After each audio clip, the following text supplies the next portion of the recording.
Lead is bad for you. Lead can make you really, really sick. In 2009, American regulators told factories that used lead that they needed to emit less of it into the air.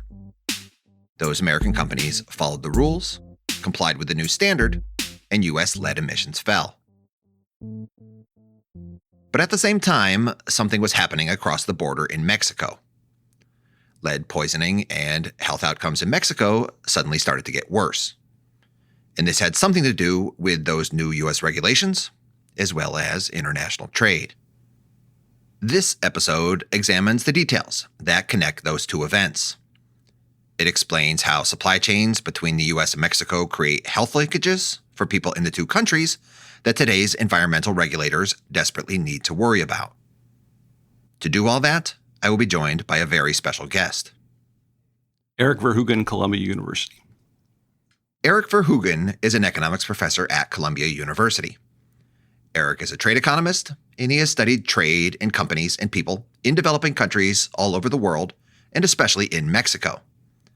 And today, Eric is going to share some of his new research on trade, health, and lead. Hi, Eric. Hi, Chad. You are listening to an episode of Trade Talks, a podcast about the economics of trade and policy. I'm your host, Chad Bown, the Reginald Jones Senior Fellow at the Peterson Institute for International Economics in Washington. Let's start off with lead. What is lead and what is it used for? Lead is actually a useful chemical. It's used in paint and makes the paint brighter and spread on more easily. It's used in gasoline. It sort of raises the octane rating of gasoline. It's used a lot in pipes. It makes the pipes more pliable and less, corrosive. It's also used in batteries, especially in batteries for cars, in sort of lead acid batteries, which lead helps the battery generate a lot of power for not very much weight. Even though car batteries, they weigh some, but they're not as heavy as they would be if they were using some other kind of chemical mix in the battery.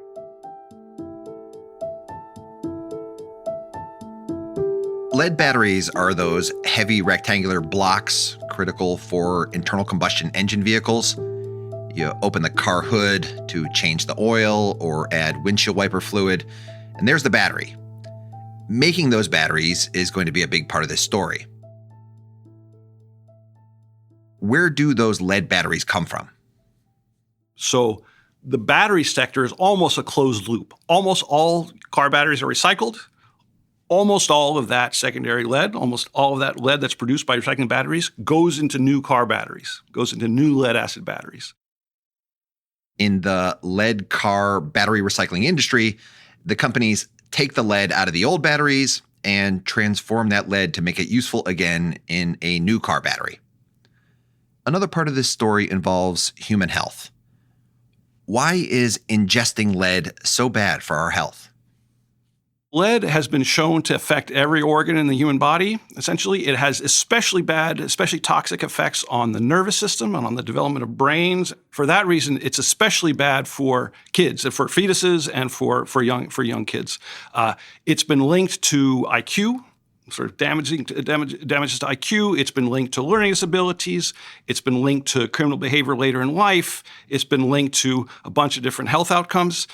That link is quite well established. There's been lots and lots of research basically documenting the link between lead exposure and those negative outcomes.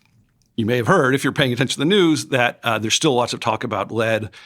For instance, in the Flint water crisis, that was in large part about lead. There were other pollutants in the water. There were other, potential outbreaks of diseases that happened. But, lead from lead pipes was a big part of the problem there. The EPA, the Environmental Protection Agency, is the main pollution regulatory agency in the United States. When and how did the EPA really start regulating lead pollution? The United States started regulating lead pollution in earnest in the 1970s. Other countries started before the United States. Australia started in the 1930s in terms of regulating lead pollution, but the U.S. was a little slower on the uptake on that. Yeah, in 1971, there was an act that was passed to prevent poisoning from lead paint. The EPA started moving to restrict lead in gasoline. That process took a while. It phased in over a while. It was finally completed in 1991 with the Clean Air Act in the U.S. There was an act that regulated the use of lead in toys. That was in 1974. There was the Safe Drinking Water Act, also in the early 70s. So in the United States, basically since the late 70s, there hasn't been much lead used, although lead still exists in the paint in lots of old buildings. So lots of kids in the United States are still exposed to lead through paint that hasn't been lead paint that hasn't removed from these older buildings. Your focus is going to be on lead in the air and the lead emissions coming out of factories like those car battery recycling plants. Tell us about how the EPA established standards for the permissible amount of lead in the air in the 1970s, how that evolved over time, and what firms emitting lead would need to do in response to changes in those regulations. So in 1978, the EPA established a standard, happened to be 1.5 micrograms per cubic meter. That stayed in place for a number of years. Over time, the awareness of the dangers of lead increased to the point that people realized the standard that had been set in 1978 wasn't sufficiently restrictive. And so starting at the end of 2007, with discussions continuing until the beginning of 2009, when there was an implementation of a new standard. And the standard was reduced by a factor of 10. So that was a big reduction. Firms had some time to adjust because the EPA announced in the end of 2007 that it was considering this, and then there was some debate. But then in 2009, basically the new standard took effect, and firms were on notice and counties were on notice that they were out of compliance, that they would have to get reduce emissions pretty sharply in a pretty short amount of time. How did the lead battery recycling plants in the U.S. respond to the new regulation in 2009? What were their options? So when the new regulation came into effect, 2009, battery recycling firms in the United States had to reduce emissions, and they had to do so pretty quickly. They had a couple options when that happened. They could either install new technology to purify the air to reduce emissions. The most popular new technology is something called a baghouse system. It's essentially a system of air filters. You pass any exhaust through these system of air filters. You also enclose the factory so you don't get a lot of fugitive dust. That's the most popular technology for reducing emissions. The baghouse system is pretty expensive. There's one estimate in the literature that for the 14 battery recycling firms that were in operation in 2009, it would have cost about $10 million for a year to install or to operate these baghouse systems. That's pretty expensive given that it's a relatively competitive industry. They're not hugely fat profit margins in this industry. The other thing you can do is shut down the plant or just reduce the amount of batteries you're recycling.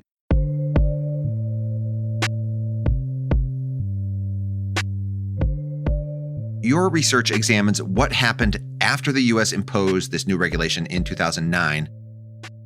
What do you find? And by that, I suppose the first question would be, did these lead battery recycling plants comply with the new EPA regulations by reducing their emissions? And if so, how did they comply? So we have good news and bad news.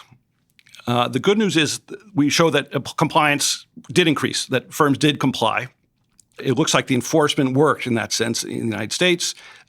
Most of the plants that were affected by the new regulation are actually battery recycling plants. And we show that within a few years, essentially nearly all of those plants were in complete compliance with the new standard. The Environmental Protection Agency has monitors that monitor lead near lead-emitting plants, including basically all battery recycling plants. And so there we show that the level of lead emissions in the air, the concentration of lead in the air near those plants dropped by about 40%. That's including some areas where they were already in compliance and some where they were more affected, what we call the regulation was binding on them, and so they reduced. So basically we found that by 2013, essentially all the plants were in compliance. So the good news is compliance. Less lead in the air in the United States means better American health outcomes. But you also said there was bad news. What was the bad news? The bad news is how they complied. They could have complied by adopting new technologies that would reduce lead emissions. The most popular of those are baghouse systems that basically filter the air. But those are expensive. And so many firms, rather than doing that, they just reduced output. They just reduced the recycling of batteries. In many cases, they shut down. So of about 15 battery recycling plants around the country that were in business in 2007, about 5 went out of business. There are about 10 that remained in business within a few years after the regulation. So the United States Geological Survey estimates that output they call it secondary lead, which is lead from recycling, dropped by about 13% over the period of our study, which is essentially a few years after 2007. Normally, we might think that even some plants shutting down might not be all that bad. Maybe what happened is that the worst U.S. plants, the really dirty ones for whom it was too expensive to clean up, maybe it was those plants that went out of business. Perhaps the better U.S. plants cleaned themselves up. Those better lead recycling plants adopted the new technology, these baghouse filter systems. It might have been expensive, but they took on the costs and stopped polluting. The point is, when a new policy comes along, like an EPA regulation, the fact that not all companies respond the same way is quite natural in economic markets. Economic researchers see that response in the data all the time. But that wasn't just it. The really bad news is what came next. For the most part, people need batteries for their cars. There's a certain number of cars on the road. Every once in a while, the battery needs to be replaced. And so consumption of batteries hasn't been much affected by the new regulation. The thing that happened is that the used lead-acid batteries started getting exported to Mexico. There were already some exports to Mexico, but the exports to Mexico of used lead-acid batteries went up by a factor of 4 over a very short period of time, from 2007 to 2014. Again, though, we don't normally think of booming U.S. exports as a problem. Why was this sudden increase in U.S. exports of used lead batteries such a concern? Didn't Mexico also have regulations for lead emissions at its battery recycling plants? Mexico had a airborne lead standard, which was at the same level that the United States established in 1978. Mexico's lead standard was 1.5 micrograms per cubic meter, which was the same at the United States as the United States. Mexico did not change its standard. Its standard remained at the same level. So what happened is that the battery recycling that picked up in Mexico as a result of this environmental regulation in the United States was pretty dirty. We don't have direct evidence of that because we don't have the air monitors in Mexico. In fact, Mexico, outside of Mexico City, wasn't even monitoring airborne lead.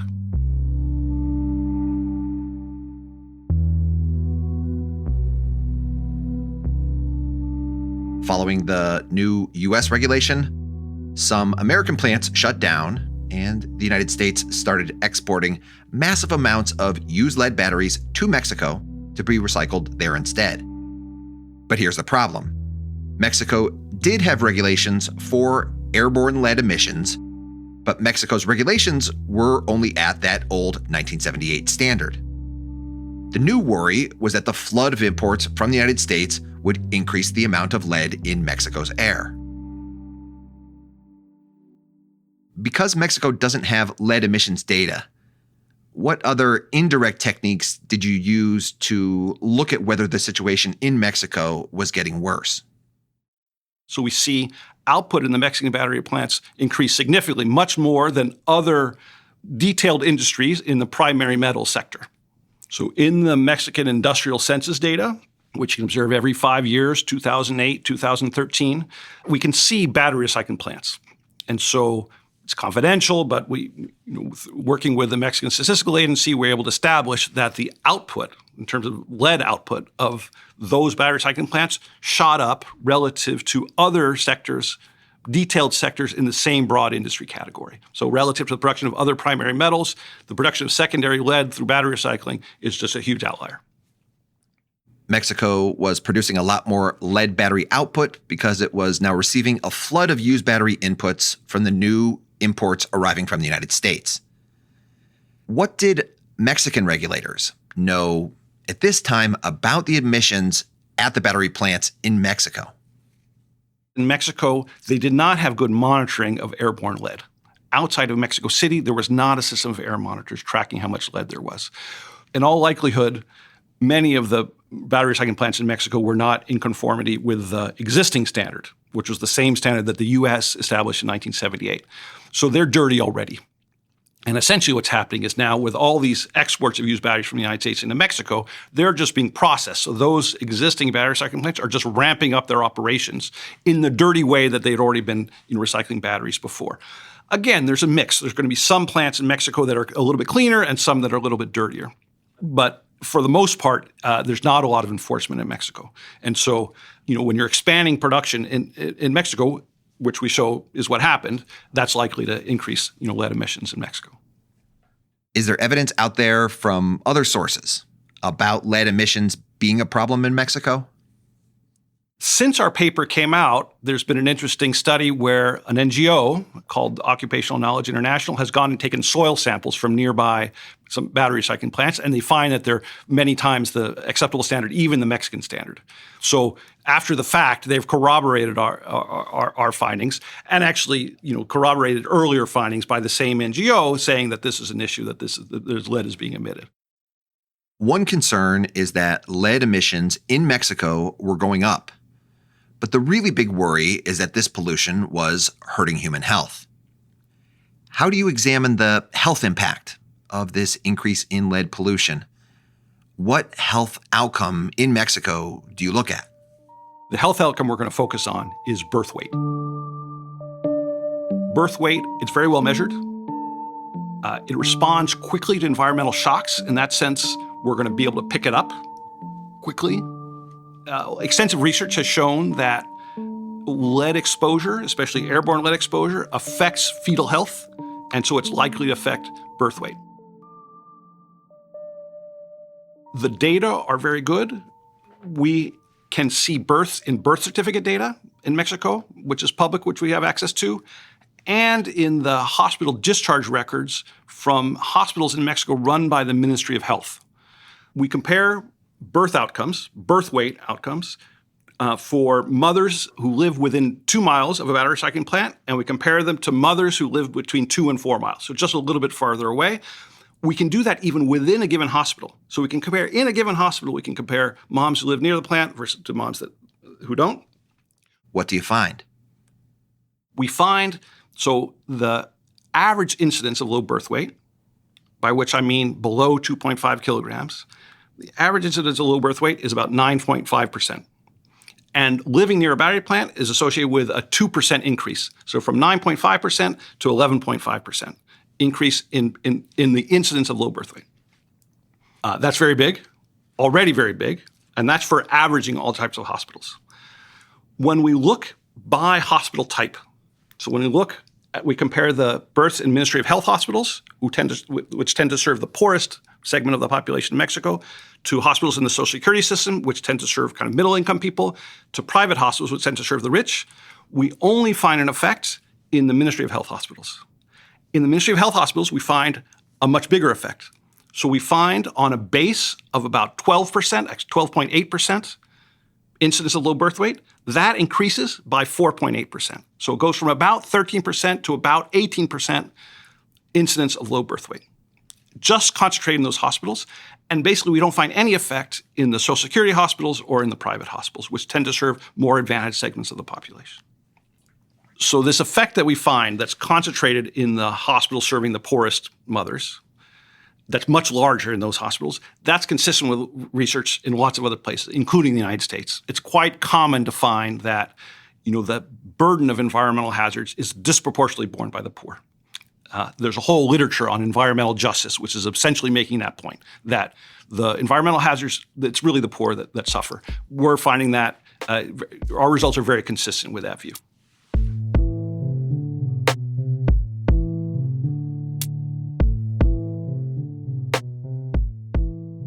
Tell us more about why the result that lead pollution in Mexico is more likely to impact the poor is so worrisome. One reason why this disparate effect we're finding, that the poor are more affected than middle class or the rich in Mexico, is important is because, when the Mexican government starts negotiating over what the environmental regulations should be, it's not necessarily the interests of the poor that are being represented, right? So it's possible that in the same way that in the United States, environmental hazards are often borne by the poor and other segments of the population don't necessarily take that into account, or not as much as maybe they should, the same thing might happen in Mexico, in the sense that the poorest people, who are the moms who are giving birth in these Ministry of Health hospitals, don't necessarily have a lot of political power. They don't have a lot of political leverage. They're not necessarily at the bargaining table deciding, how much battery recycling do we want to have in our community. The U.S. regulations changed in 2009. Used battery exports to Mexico increased right away. Recycled battery production in Mexico increased right away. And health outcomes in Mexico. So lots more low birth weight babies right next to those battery plants deteriorated right away. How eventually did the Mexican government respond? Eventually, there was attention to this in Mexico. There were press reports. NGOs had reports about the level of lead pollution and lead poisoning in Mexico. And so it took a few years, but eventually Mexico did tighten regulations also. So by 2015, Mexico had passed new regulations called point of production regulations. It's not regulation of airborne lead. Or airborne lead just from a monitor in the area. They actually go to the battery recycling plants and they'll test how much lead is being emitted. We do find, just that's towards the end of our period, that's a little bit of a reduction in lead emissions in 2015, and that's consistent with that Mexican policy having an effect. Our study stopped in 2015. We haven't been monitoring closely in the data what's been happening, but all indications are this is still a problem in Mexico. There's been a recent report in February 2023 by Occupational Knowledge International. It's an NGO that's really following this issue closely, and they find very elevated levels of lead in the soil around battery recycling plants. It's expensive to maintain a whole set of monitors for airborne lead. Mexico is slowly expanding its monitors, but it really doesn't have the same capacity, the same ability to monitor lead in the way the Environmental Protection Agency does in the United States. And so Mexico still has a long way to go.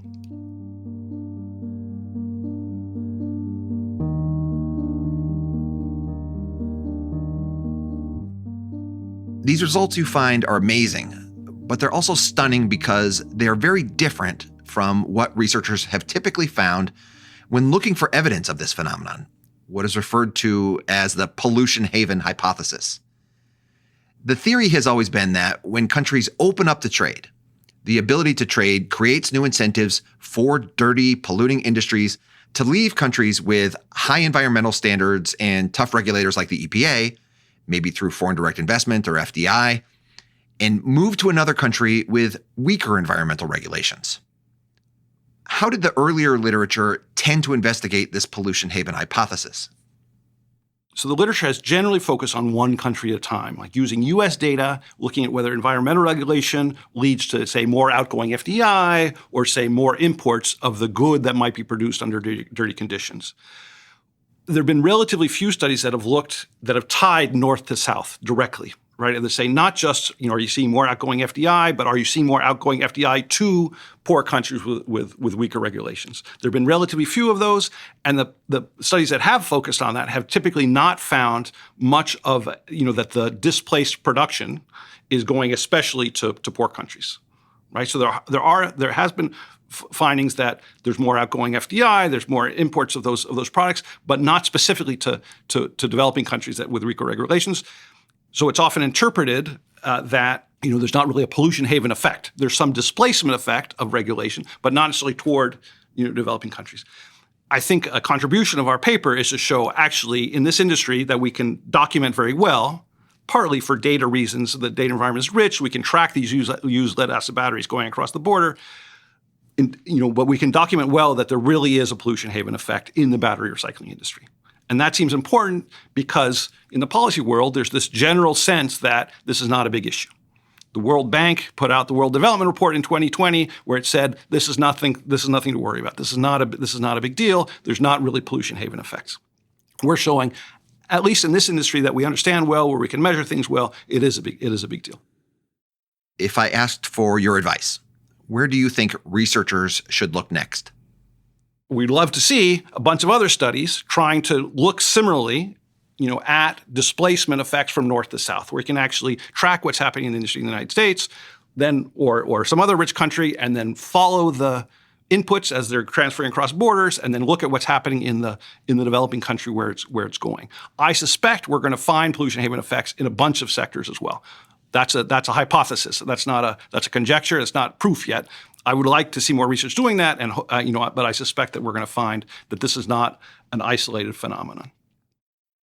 Having now studied the industry, does battery recycling have special characteristics that might help researchers identify where else to look for these sort of pollution haven effects?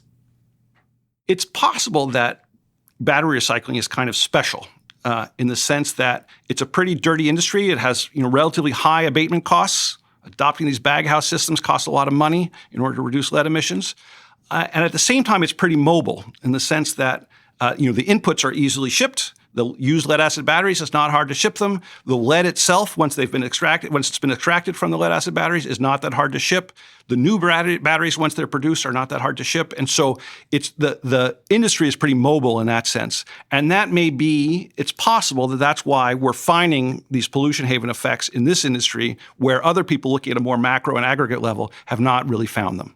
That's something that needs to be investigated more, at the micro level, and looking at these patterns of abatement costs and tradability of the inputs and outputs in order to figure out whether there's a systematic pattern there.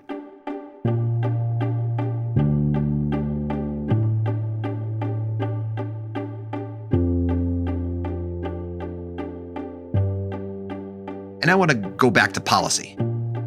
Back in 2007, 8, 9, when the U.S. was tightening its own regulations, should it have known that all this might happen? Could policymakers have predicted that making air quality better in the United States was going to lead to a surge in used battery exports to Mexico in particular? So there's a convention from 1992 signed in Basel for the shipment of hazardous waste. The United States is not a signatory to that convention. Countries that are signatories, which is almost all countries in the world, are not supposed to accept hazardous waste from the United States unless they have a bilateral trade agreement. In 2007, if you'd asked yourself the question, all these used lead acid batteries, where they're going to go, based on the fact the United States is not a signatory to the 1992 Basel Convention, but they have a bilateral trade agreement to Mexico, you could have predicted probably a lot of these were going to go to Mexico. But to be fair, the conventional wisdom was these pollution haven effects are not a thing, are not really happening. That's what the state of the literature was. And so I'm not sure there were a lot of people in 2007 thinking, this is going to be bad for Mexico. Even in Mexico, people didn't realize that this was about to happen. As my last question, I want to ask about the main policy lessons from this episode. The U.S. and Mexican economies are incredibly connected through their free trade agreement and the emergence of cross-border supply chains in a lot of sectors, including for lead batteries. What do those economic interconnections mean for regulatory cooperation, including for environmental policy, between these two countries? I think an important thing we're learning in this case is that trade policy and environmental policy are linked and need to be talked about in the same conversation. There's a tendency sometimes among trade people, the United States or other rich countries, to say that's a separate issue. Environmental, that's a separate conversation. Let's do the trade deal, and then we'll worry about the environmental stuff later. And I think what we're learning here is that that's untenable, that separation. We have to think about both, right? That we're linked. Our fates are linked. The United States and Mexico, our fates are linked. Our environmental fates are linked in the same way that our trade fates are linked. And we need to think about these things together. And so we really need a regime where we can think about common trade regulation and common environmental regulation. Think about those two things in the same agreement. Ideally, what would have happened was somehow the battery recyclers got a stronger encouragement to clean up their act rather than just move. And now, it's not necessarily one battery recycler, but we would like to see the industry adopt some of these baghouse systems or some of these other technologies that can reduce lead emissions in place rather than just moving to Mexico. Now, it's an important point. Mexico, should be free to, or at least have the ability to set environmental regulations that it thinks are optimal for Mexico, subject to negotiation with the United States. The level of environmental regulation that Mexico sets may be lower, maybe less strict than what the U.S. sets, partly because of income differences. They really want to grow. They want to grow quickly, right? And so Mexico should have the ability to set a different level of environmental regulation. But the optimal level of environmental regulation, even for Mexico, is not going to be zero, right? And it's not just going to be take whatever comes. I think the fact that we saw Mexico adopting regulations in 2015, it took a few years, but the fact we saw them adopting suggests that people realize that this, especially battery recycling and lead emissions are extremely toxic. Lots of Mexican babies and kids are suffering, and so there really needs something to be done about it. So I think what should have happened is a fuller, more robust conversation between the U.S. and Mexico at the time about what's the right level of environmental regulation of lead in both places. Eric, thank you very much. Thanks very much, Jed. It's a pleasure. And that is all for Trade Talks. A huge thanks to Eric Verheugen at Columbia University. Do check out Eric's new paper with Shinsuke Tanaka and Kensuke Tashima titled North-South Displacement Effects of Environmental Regulation, The Case of Battery Recycling. It has just been published in American Economic Review Insights. I will post a link to the article on the episode page of the Trade Talks website. Thanks to Melina Cobb, our supervising producer. Thanks to Nia Kitchen on digital. And as always, thanks to Colin Warren, our audio guy. Do follow us on Twitter or Mastodon. We're on @trade__talks. That's not one but two underscores, @trade__talks. Because when it comes to the number of countries coordinating their tighter standards for airborne lead emissions coming out of their battery recycling plants, 2 is better than 1.